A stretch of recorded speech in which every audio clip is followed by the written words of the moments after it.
aquel tiempo designó el Señor otros 72, y los mandó por delante de dos en dos a todos los pueblos y lugares a donde pensaba ir él, y les decía: la mies es abundante y los obreros pocos.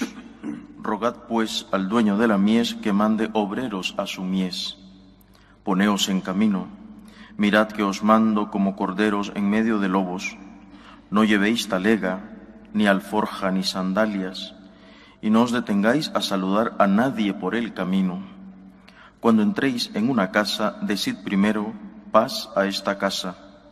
Y si allí hay gente de paz, descansará sobre ellos vuestra paz, si no, volverá a vosotros. Quedaos en la misma casa, comed y bebed de lo que tengan, porque el obrero merece su salario. No andéis cambiando de casa. Si entráis en un pueblo y os reciben bien, comed lo que os pongan, curad a los enfermos que haya, y decid: está cerca de vosotros el reino de Dios. Palabra del Señor. Como he dicho al principio de la misa, hoy celebramos la memoria de dos de los compañeros, de los colaboradores de San Pablo, los santos Timoteo y Tito. Tuvo San Pablo otros colaboradores también, por ejemplo, San Lucas, que escribe el tercer Evangelio y los Hechos de los Apóstoles. También San Marcos, pero se peleó con él y pasó a ser el secretario de San Pedro, cosas que ocurren incluso entre los santos. Es un buen momento para reflexionar sobre el papel que tiene que hacer el pastor, desde el Papa, el obispo o el sacerdote, y a otros niveles, pues también, por ejemplo, el catequista, bueno, el pastor. En un momento como este, además, donde hay una cierta confusión sobre el papel del pastor, sí que sabemos lo que no tiene que hacer. Lo que no tiene que hacer es algo que no hiciera Cristo. Es decir, Cristo es siempre el modelo del buen pastor. Es el buen pastor perfecto. ¿Qué es lo que no hizo Cristo? Eso no lo tiene que hacer ni el Papa, ni el obispo, ni el cura. Lo que no hizo Cristo no lo tiene que hacer. Lo que hizo Cristo es lo que tendrá que hacer, aunque lógicamente adaptándolo a sus circunstancias. No es lo mismo ser párroco en una parroquia de Madrid, por ejemplo, que párroco en una parroquia en las Misiones o en una zona sacudida por la violencia o por ejemplo, por el hambre, por una catástrofe natural. Es decir, no podemos hacer lo mismo, pero sí que sabemos lo que no hay que hacer. ¿Qué es lo que no hay que hacer, por ejemplo? ¿Qué no hizo Jesús? Meterse en política. Jesús no se metió en política. Pero ¿qué entendemos por meterse en política? Porque hay que explicarlo. ¿Qué hizo Jesús? ¿Y qué es lo que tenemos que hacer y qué no hizo? En aquella época no había parlamento en Israel, desde luego. En Roma estaba el Senado, ¿no? No había partidos políticos. Bueno, esa suerte tenían, pero eso en todo caso no ocurría. Entonces, evidentemente, el Señor no se metió en política en ese sentido, porque no había, ¿no? Pero sí había grupos, facciones, tendencias.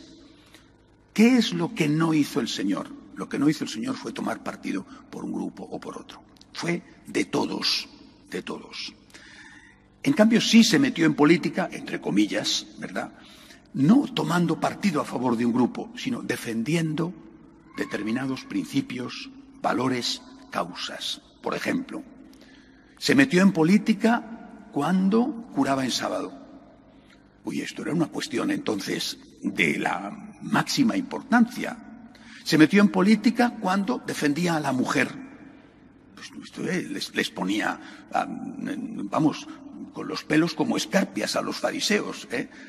Se metió en política cuando tenía una buena relación con los romanos. Magnífica relación. Hasta el punto de que estuvo a punto de entrar en un cuartel para curar al siervo del centurión. Más aún, se metió en política, y esto fue meterse hasta el cuello, cuando dijo que había que pagar el impuesto al César, que había que pagar el impuesto al dominador romano, al opresor romano. Es decir, no se metió en política en la medida de que apoyaba un partido, pero sí se metía en la medida en que defendía unos valores, defendía unos principios. ¿Se mete la Iglesia en política si dice hay que votar a tal o cual partido? Sí, y no debe de hacerlo. ¿Se mete la Iglesia en política cuando defiende la vida? ¿Cuando defiende los derechos de la mujer? ¿Cuando defiende los derechos de los explotados? Pues evidentemente no. Está hablando de cosas morales. Lo que sucede es que aquellos que no les gusta escuchar esa defensa de la vida, por ejemplo, dicen la Iglesia se está metiendo en política. No. La Iglesia está haciendo lo que tiene que hacer. Y esto vale, repito, como norma general. Después habrá situaciones. No es lo mismo la situación que se puede vivir en Venezuela que la situación que se puede vivir en Estados Unidos o que se puede vivir en España. Los obispos o los curas tendrán que aplicar estos principios a su caso concreto. Otro punto fundamental, básico, es la defensa del propio Cristo, la defensa de los derechos de Dios y la evangelización. Es decir, si los curas, los obispos o el Papa hicieran como centro de su predicación, de su mensaje, las cuestiones sociales, pues estarían equivocándose. Eso significa que no tienes que hablar de problemas sociales. Y cuando hablo de problemas sociales, hablo de problemas como el aborto, la ideología de género o la defensa de los derechos de los obreros, o de ir en contra de la expoliación de la Amazonía, o ir en contra de las minas que hacen a cielo abierto en determinados sitios arruinando la naturaleza. El mundo social es muy amplio. Pero si la Iglesia se dedicara en primer lugar, peor aún, en único lugar a eso, estaría haciendo lo contrario de lo que hizo y quiso Jesucristo. El Señor es muy claro. Id y evangelizad. Pero también curar a los enfermos.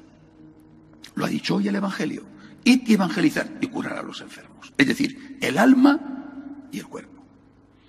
No solo el alma, pero no solo el cuerpo. El alma y el cuerpo. Evangelizar, hablar de Dios.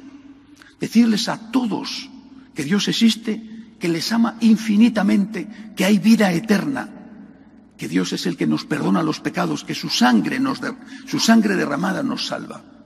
Pero luego también dar de comer al hambriento, porque si no das de comer al hambriento, ¿cómo va a estar el hambriento pensando en otra cosa distinta de que tiene el estómago vacío? Y evangelizar y curar a los enfermos. Es decir, primero Dios y después, unido a esto, inevitablemente unido a esto, la defensa de aquellos derechos que hacen al hombre posible una vida digna. Pidámosle al Señor que nos ayude a los pastores a saber discernir qué tenemos que hacer en cada momento. De pie, por favor.